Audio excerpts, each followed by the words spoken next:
Mkulu yagenda naye ku ebifaananyi. Atuwonize bigambo bibe bitono.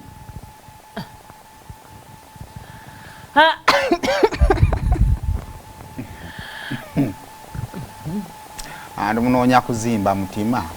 Munatusonyiwa ebifaananyi tebigenda beerako bigambo oyo producer wa show ajja tugoba mukama waffe. Nze nno bwe gye kitandikidde kati omusajja photoshop ekikugira ddi mu bulowoozo tikanfuna akasuuti kuba obusuuti bupya era akablazer akaba obusuuti bwa Kwefu tubumanyi so bupya yali alina okugula yali alina okunoonya library etali eri idle. Library zibeera busy. Wali zibeera busy kuba basoma pozi tosoma. Gosoma. Mbeera yo fa abasomi b'ebitabo tumanya nti wene beera busy. Kwefu yasoma ate yamanyi. Kati wuliriza nze. Toli mu position yeyogera. Bana ng'ombuuzizza. Wano nze ka atatya biduma atatya kukyayibwa kati leka nze ejogera gutosobola. Kwefu yasoma yamanyi library. Wuliriza bino. Bali balina omunoonyeza library. Ani olwo? Kati awo simanyi bamama pikiki. Ateeka okuba yengera bwe nagambye abakyala tukola emirimu mingi. Yeetisse eddimu. Agenda anoonye blazer. Anoonye library gye balina okukuba ebitabo. Anoonye akatabo ke bagenda osonsekayo. Naye akajeekali baba photoshoping. Gwalumpa gwatata biduduma.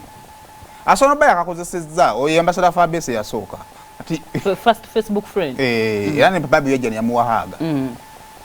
Naye akale kyekyo myaka onamwe emeka?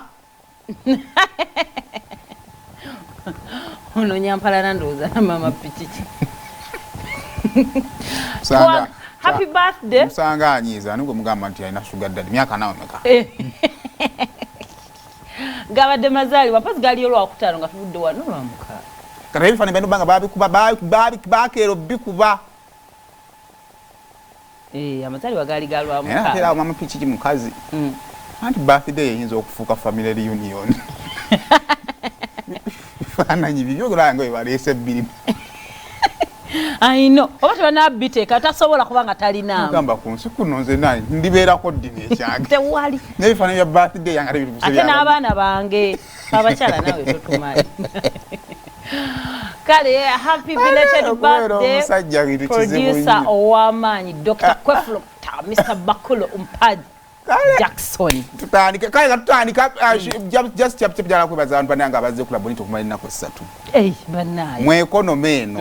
Balo endongo gyotegeka then later on ojjukira nti ne economy eno nzibu muko.